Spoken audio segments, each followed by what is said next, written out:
nosso próprio, a nossa própria reflexão sobre como nós mesmos pensamos a respeito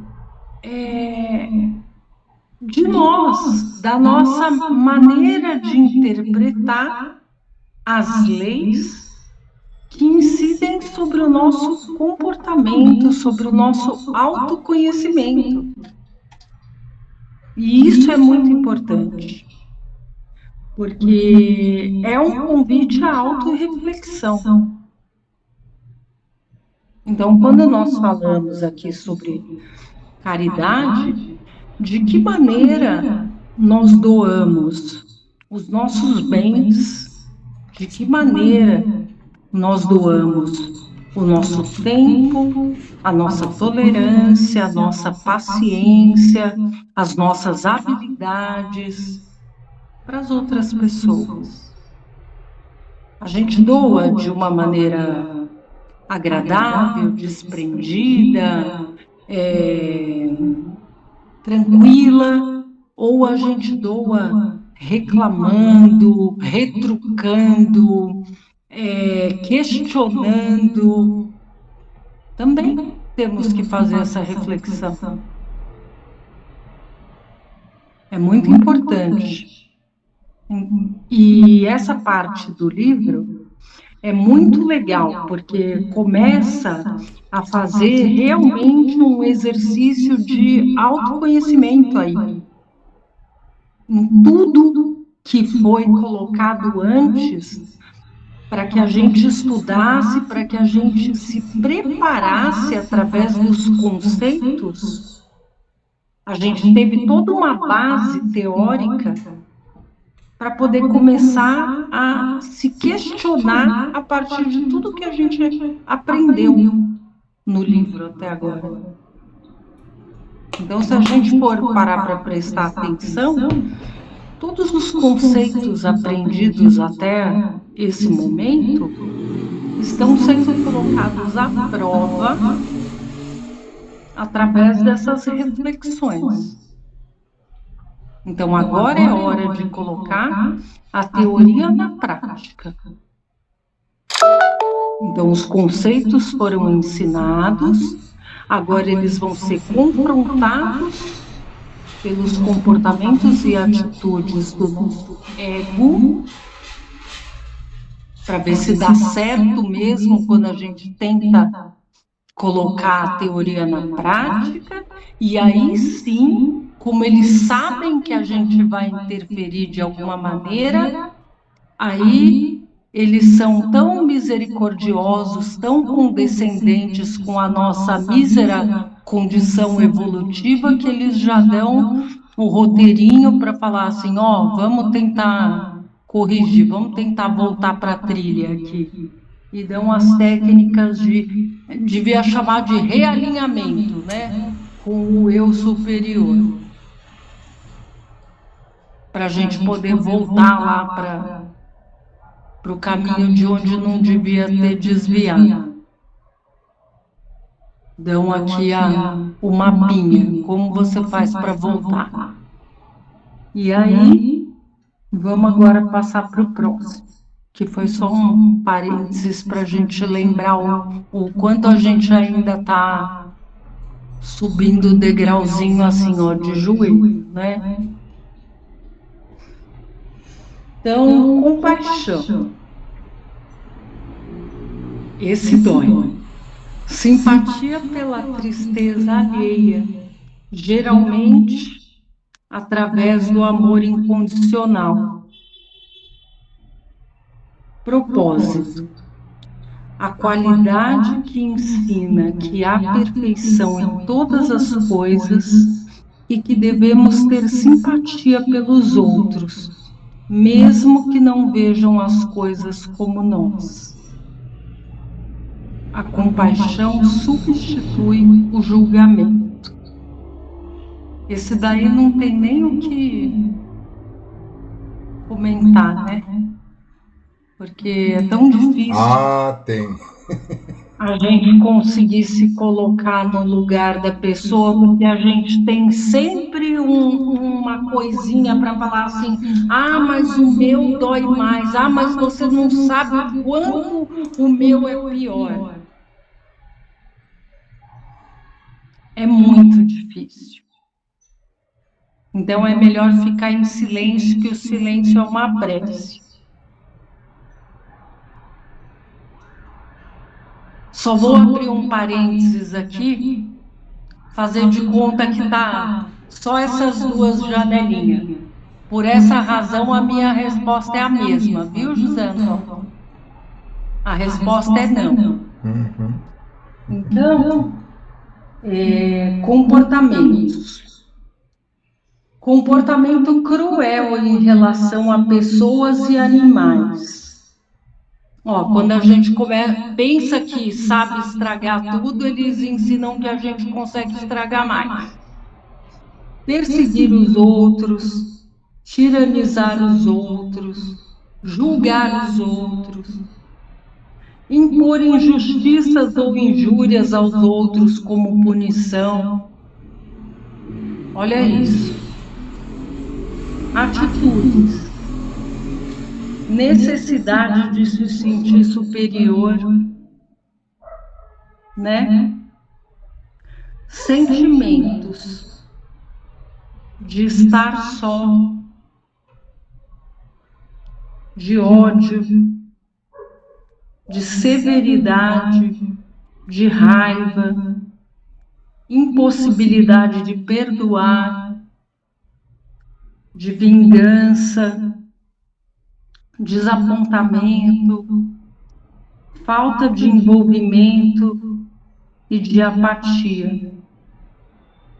Tem nem o que comentar, né? Cada um sabe do seu. Mió não. Aí, ó, técnicas de alinhamento com o eu superior. Fique em silêncio e morda a língua antes de dizer qualquer coisa cruel.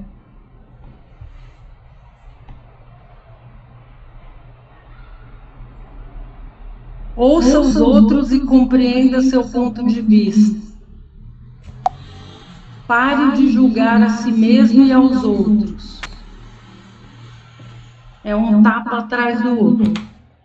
Pratique bons pensamentos. Pratique atos de gentileza. Afaste-se dos outros e observe-os com carinho. Demonstre ternura, objetividade e empatia em relação aos outros sem sufocá-los. Pois é, né? A aula podia acabar agora. Né? Mas ainda tem as afirmações. Eu não julgo mais os outros nem a mim mesmo. Eu aceito os outros e a mim mesmo incondicionalmente. São essas duas afirmações só. Acho que não precisa de mais nenhuma outra. Repetindo. Eu não julgo mais os outros nem a mim mesmo. Eu aceito os outros e a mim mesmo incondicionalmente. Né? Acho que dá tempo para mais uma ainda.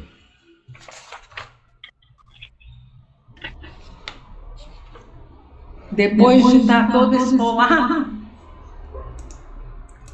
Claro. Joga algo, né? Agora, mertiolate. Né? Vamos lá.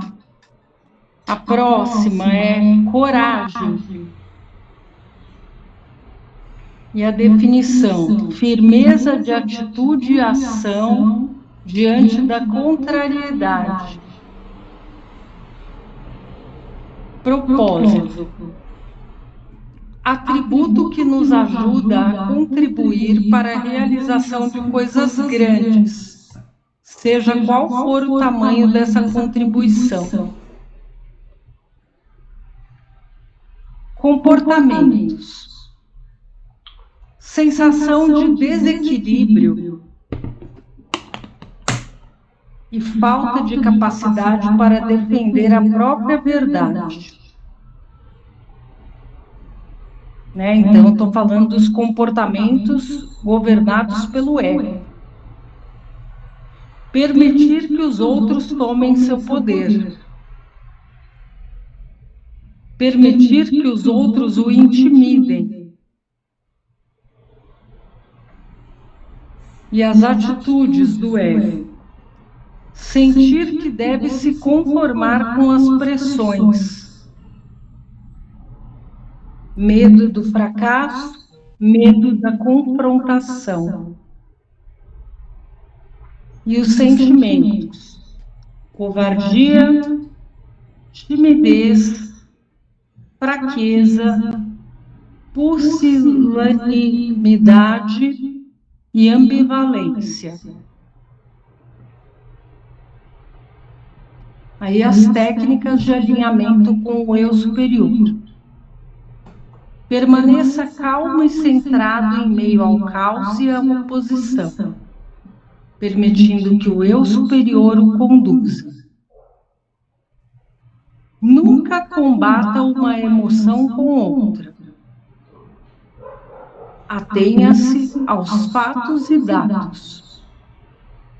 Analise casos piores, trace um plano e siga.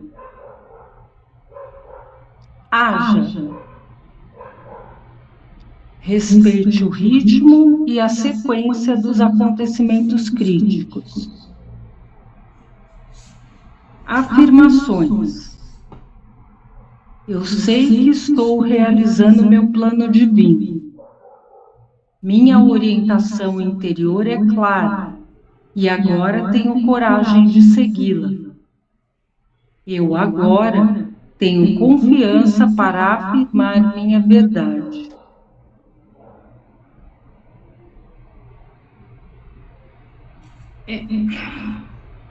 Nem sempre é fácil, né? Mas a vida desafia a gente a todo momento para pedir coragem, né? Essa é uma das sub-leis que mais desafia a gente.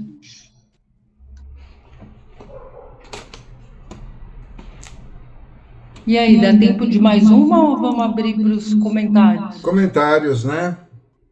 Antes da gente passar para o próximo livro. Please.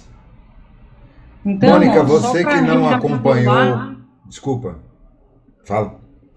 Só para recapitular antes dos comentários, ó, as sub-leis que a gente já falou. Aspiração a um potencial mais alto, caridade, compaixão e coragem. Agora já pode falar. Eu ia perguntar à Mônica, como ela é uma das que não estão acompanhando com o livro, né? E que não assistiu às aulas no ano passado, a gente está se referindo aqui, nesse momento, à aplicação concreta, como a Melissa explicou, de grande parte das leis universais que foram estudadas. Isso está sendo compreensível para você ou está ficando lacunas aí? Não, eu estou conseguindo acompanhar, acho que tá tranquilo, sim. Depois, então, eu vou passar as fotos desses quadros, que aí fica mais fácil até para gravar. Tem algum comentário, Mônica? Eu notei algumas coisas. Vamos falar assim da caridade, né? Quando você estava lendo, Melissa, eu lembrei... eu percebo na gente como médium, né? E muitas vezes eu já presenciei médios indo trabalhar no centro espírita como uma obrigação, né? Já cansou de ouvir aquela frase, médium precisa trabalhar, senão passa mal, a vida não anda. Uns preconceitos assim, né? E quando você estava falando, me veio essa frase, né? Porque para mim é um prazer ir trabalhar, eu vou com alegria, né? E nem quero nada em troca, mas eu já cansei de ver médiuns assim, né? Indo por obrigação, né? Fazer a caridade por obrigação, ou esperar alguma coisa em troca, né? É o que você vai penar, né? Eu pensei nisso e também quando você estava falando sobre coragem, tem aquela velha frase, né? Se está com medo se não tem coragem, vai sem coragem mesmo, né? Encarar a situação, né? Se está com medo, vai com medo mesmo, né? Então, é a confiança que a gente deve ter, né? Todo mundo tem um certo medo das coisas porque não conhece o futuro, não sabe os riscos envolvidos das coisas. O medo é uma proteção para a gente, mas ele não pode ser impeditivo para a gente tomar as atitudes que precisam ser tomadas, né, para crescimento, senão a gente estagna, né? Acho que são os pensamentos que me vieram assim, quando ela estava lendo.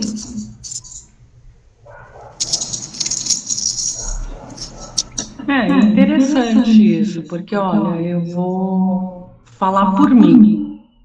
Eu tive uma época que eu tinha um trabalho de médium muito ativo, tanto no Seara quanto no Lar Celeste, trabalhava ativamente como médium.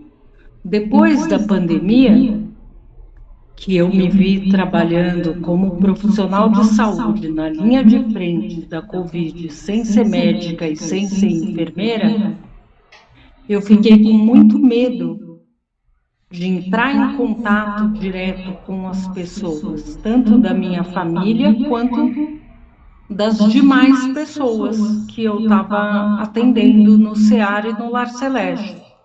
E parei de ir só online. Comecei a entrar em contato com as pessoas só online e restringi o contato obrigatório no trabalho e em casa. No trabalho porque era obrigatório e em casa porque eu moro com a minha família. Então, o que acontece? Eu vou achar que eu não estou mais trabalhando como médium porque eu não estou indo no centro espírita? Tanto o exercício mediúnico quanto o da caridade, eles fazem parte do meu dia a dia. Porque o exercício mediúnico mais rudimentar que a gente tem é o da intuição.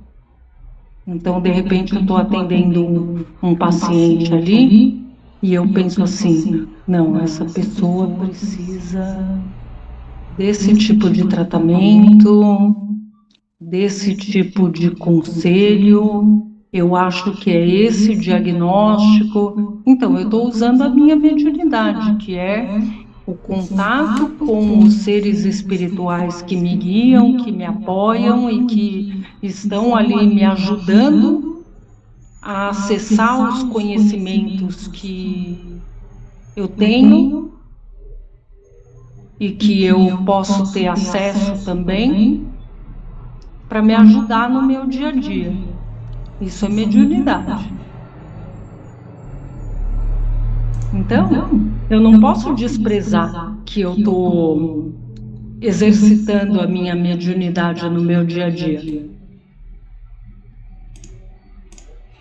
Mesmo que não seja um trabalho do ponto de vista,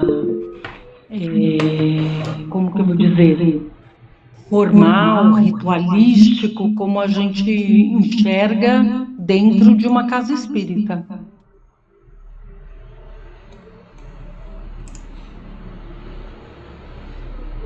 Ok, alguém mais quer fazer algum comentário? Então, uma sugestão, como a gente vai mudar agora, fazer um intervalo para mudar de livro, vamos já acessar a outra sala, porque aí a gente não tem interrupção, tudo bem? Estou fechando essa sala então e abrindo a outra. Somos 11.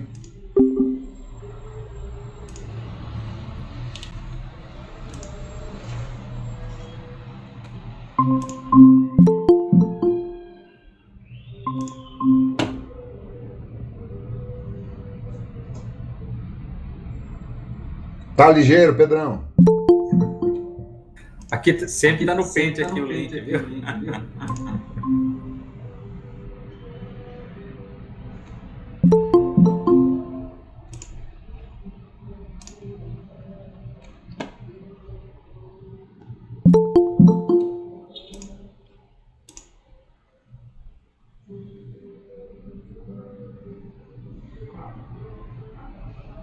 Faltam 3.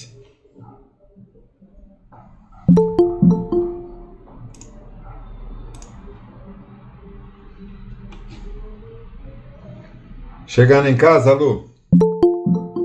Não, gente, eu já cheguei em casa faz uns 15 ou 20 minutos, mas aqui no Marabá faz 3 horas que está sem luz. Nós Vixe, estamos Maria. no escuro. E eu tô com a minha neta aqui em casa, meu filho, minha nora, tá todo mundo. Ele, mãe, não tem luz, a Helena tá desinquieta. Eu falei assim, vem pra casa. Estamos há mais de 3 horas sem luz no bairro todo. Vixe, Maria. Tá complicado aí. Tá complicado, mas tudo bem. Isso passa. Isso passa, não é nada. É só Daqui a energia pouco uma volta. hora. Exato. Daqui a pouco volta, tem 5 carros da Eletropaulo no bairro. É. O Que bom. negócio foi feio. Ó, o negócio foi feio. Gratidão a esse povo que está trabalhando de noite aí num serviço difícil, Com certeza. arriscado, né? Eu sempre tenho muita gratidão quando acontece esse tipo de episódio. Bom, vamos lá. Então, peraí, eu queria fazer então, já que eu entrei, né? Vamos lá. Claro, comenta. Vamos lá, só um comentário assim, bem rapidinho. Eu acho que a partir do momento que a pessoa acha que está trabalhando como médium por obrigação, ou que ela dá uma ajuda para qualquer pessoa pensando em pronto, acabou, já perdeu toda. Já recebeu o que merecia. Sim, não, e já A perdeu parábola a dos qualificação, não talentos é de mais Jesus caridade, não é remete a mais isso. nada. Você entendeu? Você tem que fazer com o coração. Você faz e acabou, esquece, joga para o universo. E outra coisa, se você acredita realmente na lei do retorno, você não tem que esperar nada. Só faz e vai. Ó, só faz e vai. É bem por aí. Tá certo. Eu comentei sobre isso na palestra ontem lá no Ceará, não apenas sobre as pessoas que vão por obrigação, mas aquelas que não se preparam adequadamente. Estava falando sobre a lição dada pelo médium Demétrios, né, no encontro com o Pai João, a dedicação e a preparação dele, o cuidado nos dias de trabalho mediúnico, que lamentavelmente poucas pessoas têm. Sim, vamos lá, vamos falar então sobre... cuidado já faz parte da caridade. Só esse cuidado que você tem para estar atendendo as outras pessoas já é uma parte enorme assim, de caridade. É isso aí.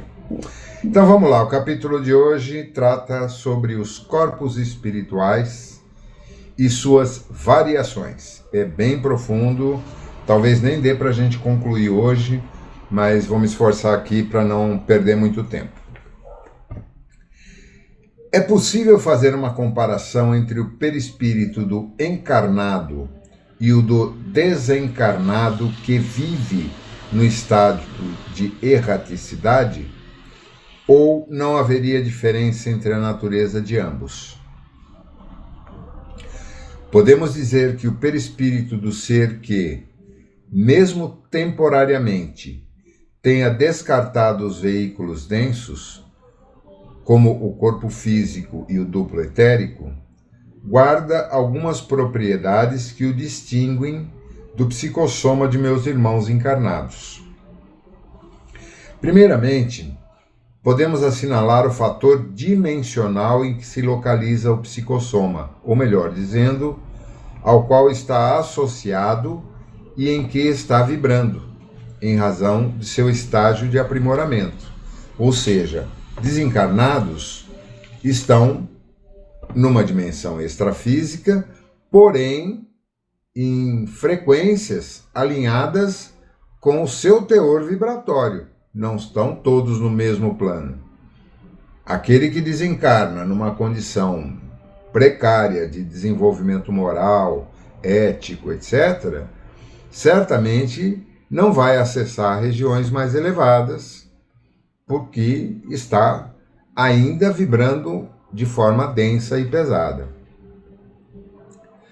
No caso de meus irmãos encarnados, o perispírito vibra inserido num contexto tridimensional próprio da experiência física, podendo ter uma vida de relacionamento direto com a dimensão imediatamente superior, mas inserido e ligado à dimensão física.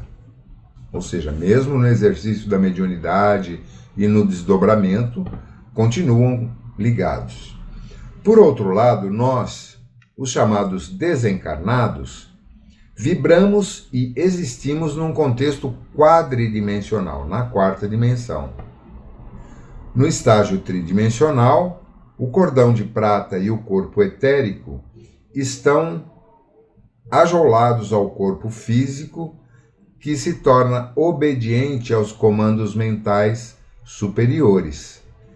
Em segundo lugar, é preciso considerar que a vida no corpo físico é uma caricatura ou imitação da vida na erraticidade, principalmente quando analisamos a capacidade do psicossoma, do desencarnado, de locomover-se e relacionar-se mais intensamente e de forma plena com outros seres de sua dimensão, o que não ocorre com meus irmãos encarnados. Esse aspecto é mais evidente quando se tomam as psicopatologias causadoras de distúrbios nos corpos espirituais de meus irmãos, ainda prisioneiros do escafandro físico, que é aí que se mostra de modo irrefutável o nível de liberdade sensivelmente maior de que goza o habitante do mundo extracorpóreo.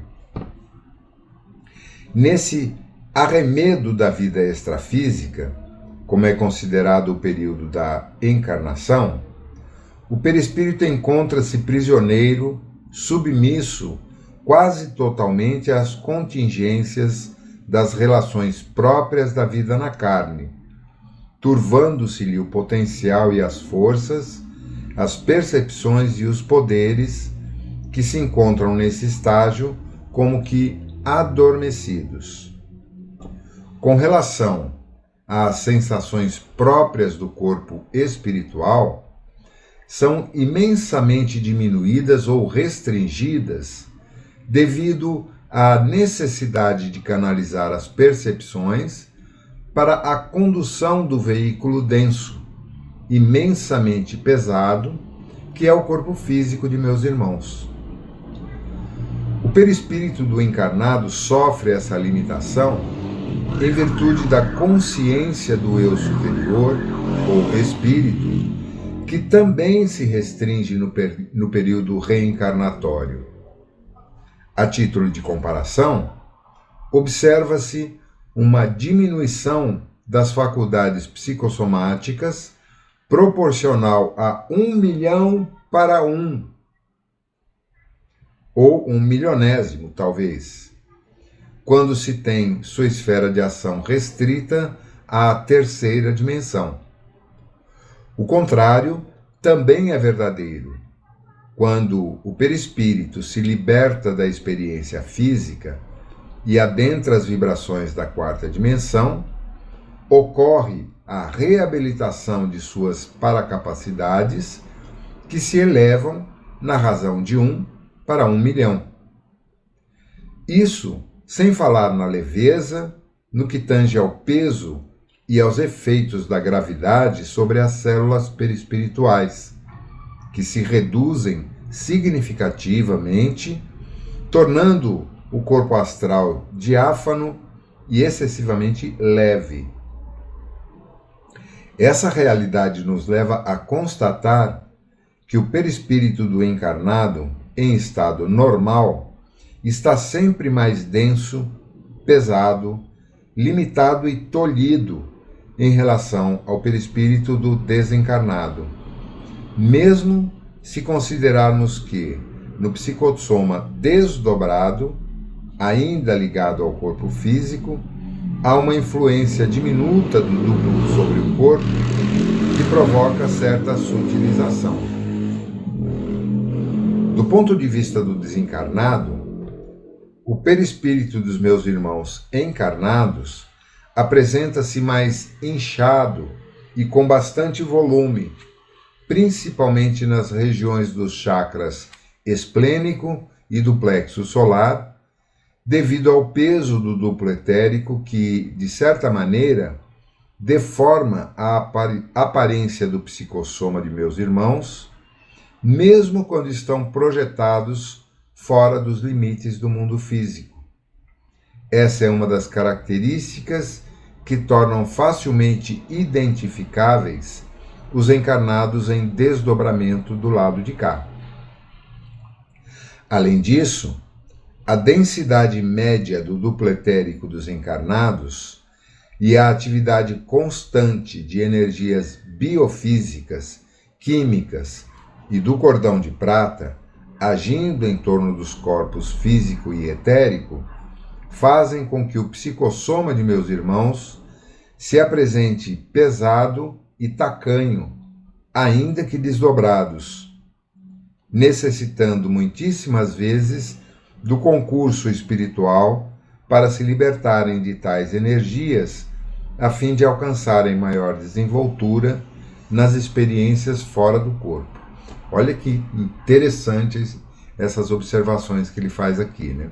Eu estou me lembrando de livros do Ângelo Inácio, também pelo Robson Pinheiro, onde são relatadas experiências de médiuns encarnados em desdobramento, acompanhando as equipes que se dirigem a diversos pontos no plano astral, na quarta dimensão, e que são facilmente identificáveis pelos espíritos desencarnados que lá se encontram. Também, principalmente no Mensageiros, de André Luiz, pelo Chico, há comentários sobre isso em relação à identificação daqueles que se encontram no plano extrafísico, porém em desdobramento e não fisicamente. Então, bate bem com essas informações aqui do Gleber. Alguém quer fazer algum comentário sobre isso? Então vamos prosseguir aqui. Mesmo ao estudar o perispírito, jamais se imaginam tantas diferenças entre as situações desse corpo nos encarnados e nos espíritos libertos da experiência física, ainda que temporariamente. Pode-se obter mais alguns esclarecimentos a respeito dessas diferenças?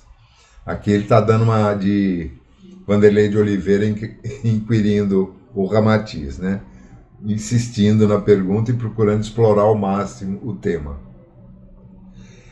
Podemos assinalar que a aparência do perispírito do encarnado, além de ser mais densa, dificultando a livre manifestação de suas propriedades, mostra-se ainda embaçada, quase sempre sem a luminosidade características dos seres libertos do corpo físico.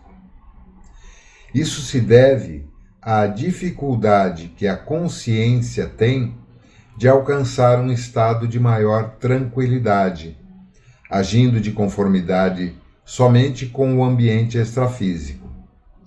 O que é natural, em certa medida, pois no período da encarnação, o perispírito está quase que totalmente absorvido em condensar, estimular e conduzir os milhares de fenômenos que acontecem na intimidade das células e dos órgãos do corpo somático. Suas manifestações, portanto, deixam muito a desejar no que concerne à naturalidade necessária para uma exudação da luz astral e a manutenção dos atributos de sua constituição íntima. Aqui, outra observação. Nós sabemos que o nosso cérebro, em especial a parte posterior, atua como um gerenciador de todos os processos autônomos do corpo físico. A homeostase, a respiração, controle de pressão e temperatura, sudorese, micção, excreção, tudo é controlado automaticamente pelo cérebro.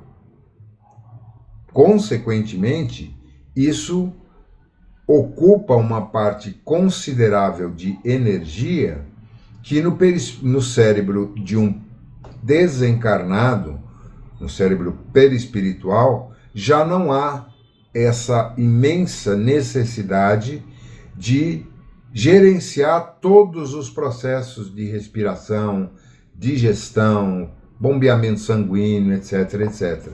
Então, também isso explica, em parte, essas diferenças. As energias do duplo etérico, aderidas ao perispírito, bem como os elementos do próprio corpo físico, que o psicossoma carrega impregnado em si, são tão destoantes da energia do corpo astral do desencarnado que, em geral, meus irmãos, ainda de posse do soma, precisam da ação de algum benfeitor a fim de orientá-los nos diversos tipos de ação fora do corpo em desdobramento. Via de regra, a vida no corpo físico turva as percepções, tanto quanto as capacidades do perispírito encarnado, diferenciando-o sensivelmente do perispírito do desencarnado mais evoluído. Os desencarnados têm maior facilidade de produzir o fenômeno da transfiguração, através do qual modificam sua aparência corpórea, além de promover certos efeitos de criação do pensamento com maior desenvoltura, pois que estão livres do duplo etérico e de certos resquícios da matéria orgânica que aderem intimamente às partículas e às entranhas do perispírito encarnado. Essas diferenças básicas entre a natureza espiritual do desencarnado e a do encarnado soma-se grande vantagem para o espírito liberto do atavismo celular, mesmo em se tratando de perseguidores e obsessores do plano extrafísico. Nesse caso, especificamente, o encarnado em desdobramento invariavelmente precisa de auxílio de seus mentores, pois que não dispõe plenamente dos poderes inerentes ao corpo espiritual, em virtude das amarras produzidas pela experiência reencarnatória, necessárias ao estágio de evolução que lhe é próprio. A desproporção de forças é enorme, por encontrar-se o desencarnado livre das peias do corpo físico, as quais aprisionam o perispírito, como já vimos. O magnetismo do ambiente e da vida física coloca o encarnado em desvantagem perispiritual.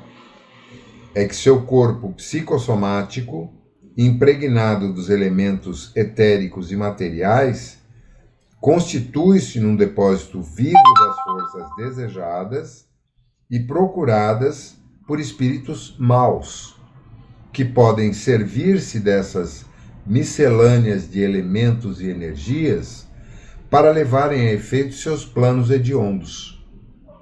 Além do mais, o perispírito encarnado, muitíssimo condensado em relação ao desencarnado sadio, transforma-se em alvo fácil dos ataques energéticos de obsessores e grupos vândalos do mundo oculto. Por isso, os trabalhos assistenciais fora do corpo requerem acompanhamento ininterrupto por parte dos espíritos guardiões e administradores das experiências extracorpóreas. Há muitos casos relatados em vários livros dessa presunção que muitos médiuns têm de quererem se degladiar com espíritos maus, obsessores ou não, no plano extrafísico, embora estando encarnados, ainda que em desdobramentos. E, invariavelmente, se não estiverem secundados, protegidos por entidades, por guardiões, vai dar ruim. Essa presunção não é sadia. Após abordar as disparidades entre perispíritos de encarnados e desencarnados, poderia informar sobre as diferenças entre o psicossoma e o corpo mental, estabelecendo um paralelo entre ambos? Veja bem, aqui ele já pula de perispírito para corpo mental, não confundindo com campo mental que estudamos no capítulo anterior, tá? Corpo mental, que é um dos componentes, é um dos níveis que compõem o perispírito. Perfeitamente. No entanto, meus irmãos, hão de compreender nossas dificuldades no que concerne às limitações do vocabulário humano quando se pretende falar de questões tão transcendentais, especialmente aquelas que escapam ao mundo das formas e dizem respeito ao mundo mental. Entre as disparidades encontradas entre os corpos perispiritual e mental, inicialmente, pode-se observar a natureza de suas manifestações no mundo fenomênico, ou seja, o corpo psicossomático ou perispírito apresenta-se longitudinalmente, conforme a aparência do corpo físico, do qual é modelador e diretor, ou seja, o perispírito se mostra habitualmente em formato de um corpo normal em pé, longitudinal. A sede do componente perispiritual, quando encarnado, fica restrita ao encéfalo e, a partir desse ponto, irradia-se para as demais partes do campo somático, do corpo somático. No entanto, o corpo mental não se subordina às leis da gravidade como o perispírito, nem mesmo é influenciado pelo componente longilíneo dos corpos inferiores. Em vez disso, possui uma estrutura informe, aparentemente ovalada, bastante diferente da aparência morfológica do corpo carnal.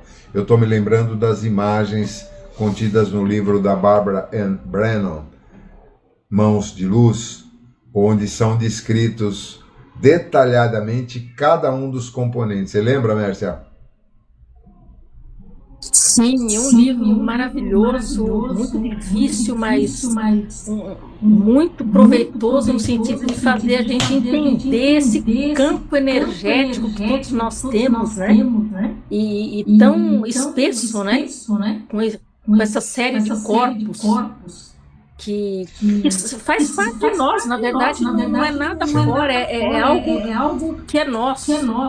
E ela mostra ali na imagem, desenhada por um médium também, claramente o corpo mental tendo esse formato ovalado, né? Bem alinhadas as informações. Valeu pela lembrança aí também. Quando encarnado, o corpo perispiritual, ao desprender-se temporariamente do físico, recebe deste as sensações que lhe são próprias, as quais repercutem sobre todo o psicossoma, sendo comuns as percepções de formigamento, excitações parafísicas, sensações de balanceamento, acompanhadas, geralmente, de certo torpor que ocorre em várias partes do corpo, correspondendo ao despreendimento do psicossoma.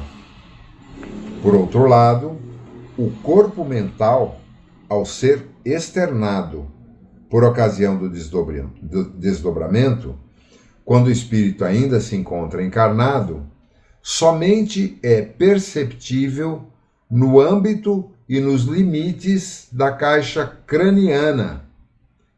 Sua expansão, entretanto, é mais completa do que a do perispírito e pode alcançar uma percepção cósmica mais ampla do que o veículo astral, que ele está numa dimensão, numa vibração bem superior, né? O corpo psicossomático, prisioneiro ou não do processo reencarnatório, transita e vibra apenas nos planos extrafísicos próximos à crosta, nos círculos ainda ligados à aura particular do planeta, ao qual o ser está vinculado. Esse fato lhe permite um trânsito mais direto no ambiente humano, mais ou menos denso, perceptível pelo tato perispiritual, de extrema mobilidade, ou seja, ele se desloca com muito mais facilidade. Quanto ao corpo mental, em idênticas situações, ao invés de transitar nesses ambientes, ele os transcende, ou seja, ele vai além. Embora a tudo compreenda numa visão mais dilatada da natureza mental, ele o faz sem a aparente mobilidade do perispírito, pois atua em nível consciencial, mais ligado à natureza íntima e ao sentido mais direto de todas as coisas. A forma humanoide do psicossoma é apreciável por qualquer espírito dotado de capacidades parapsíquicas, o que não ocorre em relação ao corpo mental. Ele manifesta-se numa dimensão superior, sem aparências correspondentes ao corpo, é informe e não possui as necessidades e características parafisiológicas do corpo psicossomático. Aqui tem uma observação que eu não vou ler, que faz uma alusão ao Livro dos Espíritos. Isso eu deixo para que depois cada um se aprofundem nisso, tá? Vou evitar fazer a leitura de todos esses comentários, porque apenas vão alongar o conteúdo e podem ser pesquisados depois. Percepções como emotividade, sensações de fome, dor, peso, leveza e outras semelhantes, embora façam parte da natureza perispiritual, não participam daquelas encontradas no corpo mental, o que torna ambos os veículos bastante distintos em suas percepções mais sutis e aguçadas. Em processos de obsessão, são notórios os ataques de entidades da esfera extrafísica, tanto a encarnados quanto a desencarnados, contando com a extrema sensibilidade dos corpos perispirituais de suas vítimas, que estão, por assim dizer, na mesma dimensão que os próprios algozes. Entretanto, as investidas que visam atingir o corpo mental dos espíritos de ambos os lados da vida só podem ser realizadas por seres altamente capacitados e experientes. Mesmo assim, incorrem no risco de não corresponderem ao seu intento, pois o corpo mental vibra em dimensão maior e mais ampla, e para atingi-lo é necessário conhecimento mais profundo da psique e das leis do mentalismo, bem como dos demais detalhes que envolvem tais operações, que se realizam na fronteira da quarta dimensão com outras superiores. Naturalmente, é improvável que grande número de obsessores saiba encampar iniciativas que exigem tamanho grau de perícia. Aqui vem um longo comentário também, que reporta a outro livro do Robson. Também vou pular essa parte, tá?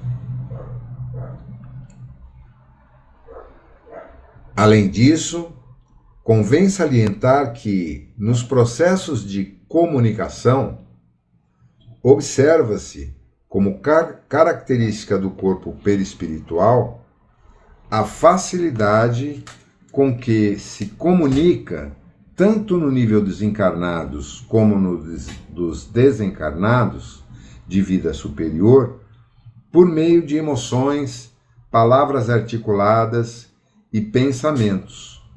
Enquanto isso, o corpo mental somente dispõe do recurso da telepatia como forma de comunicar-se. Temos aí mais 12 minutinhos, vamos fazer um apanhado disso daqui. Me ocorreu uma analogia agora. Hoje todo mundo já está... Só um instantinho, para não perder o raciocínio, Mônica. Tem para terminar o item 12? Acho que eu podia terminar até o 12, não?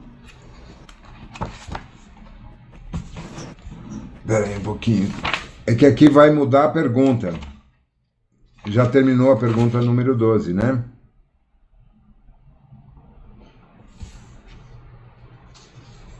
Ah, não. Tem mais dois parágrafos antes de completar. Tem razão. Obrigado, Mônica.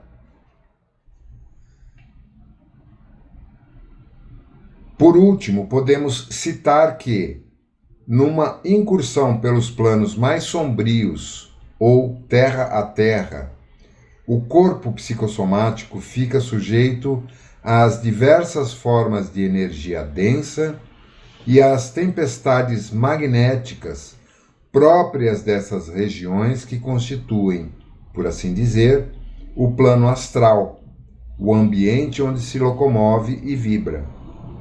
O corpo mental, por se manifestar num ambiente totalmente diverso do psicossoma, não está sujeito aos fenômenos astrais mencionados.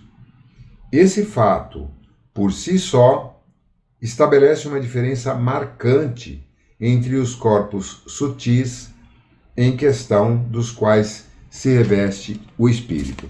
Valeu, Mônica, foi bom, porque aí terminamos essa pergunta. O que me ocorreu foi o seguinte: todos nós estamos familiarizados hoje com a utilização de drones. Então, a gente está em qualquer lugar, controlando um dronezinho, seja com um óculos de RV, seja com uma telinha, coloca o drone para voar e passamos a ter uma visão panorâmica em 360 graus de todo o entorno a grande altitude e muitas vezes também em distância, em longitude.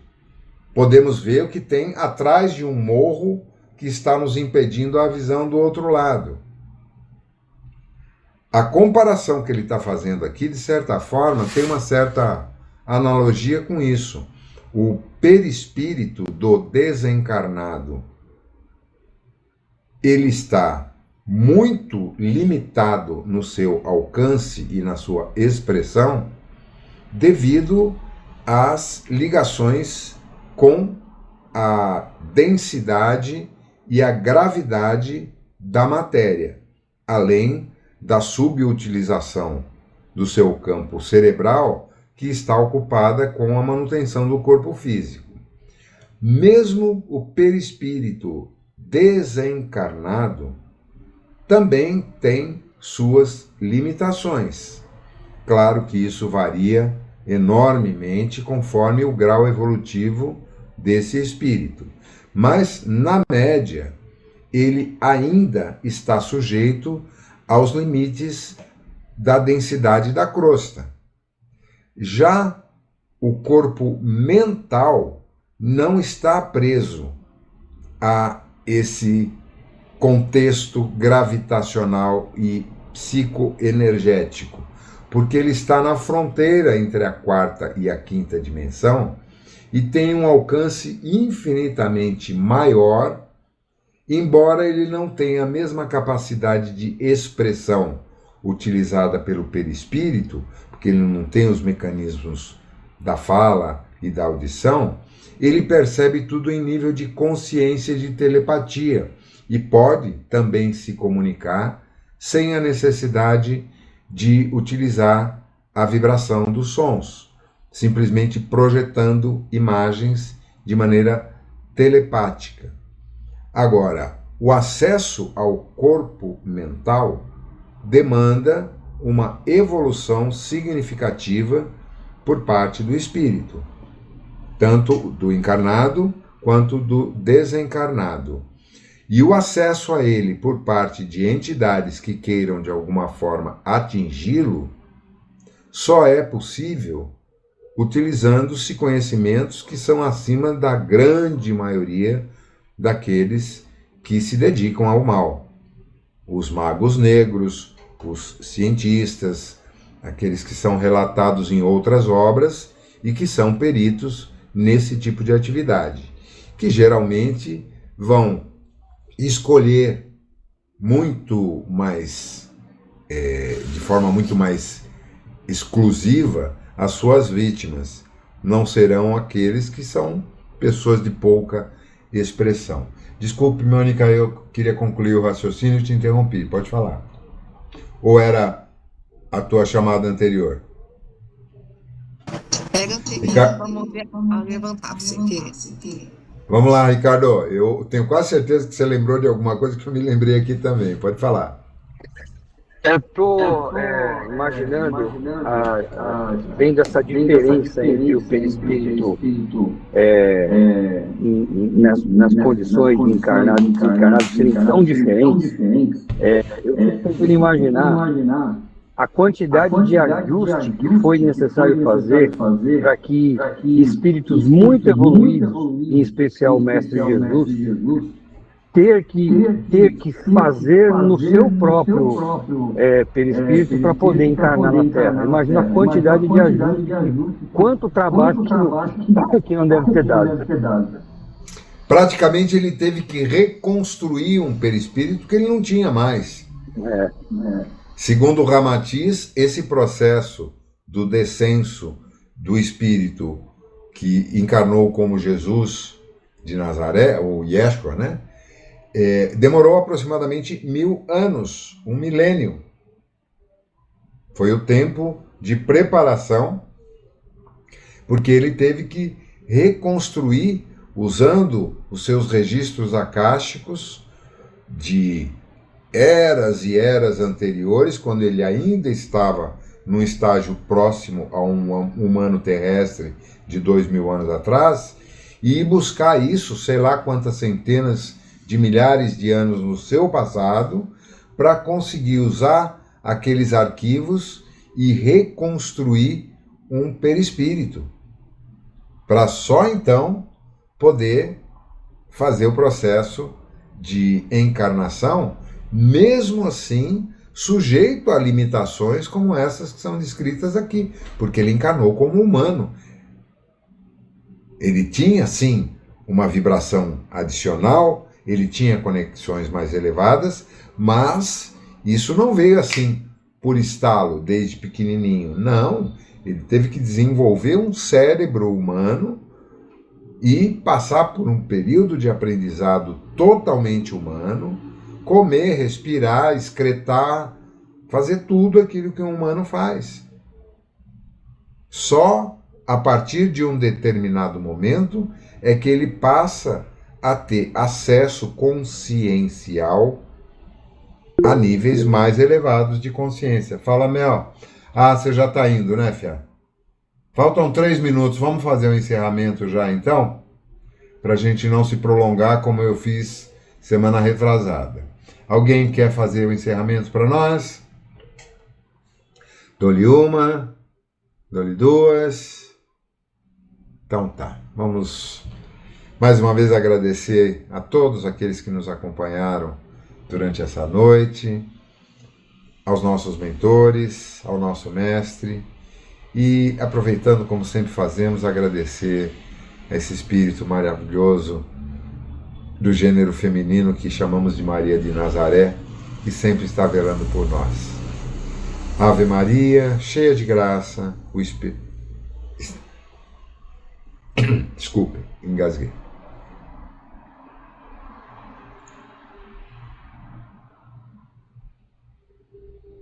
Nossa, não estou conseguindo falar, desculpe. Ave Maria, cheia de graça, Obrigado. o Senhor é convosco. Bendita sois vós entre as mulheres, e bendito é o fruto do vosso ventre, Jesus. Santa Maria, Mãe de Jesus, rogai por nós, trabalhadores, agora e na hora de nossa passagem. Que assim seja, graças a Deus.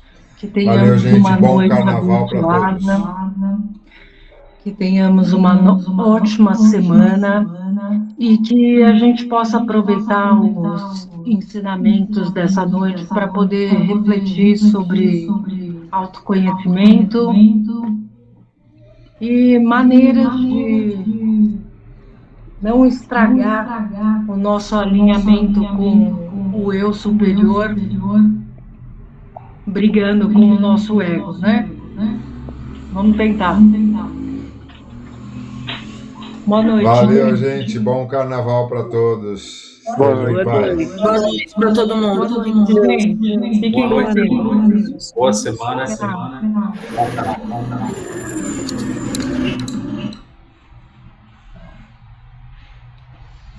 Você queria falar comigo?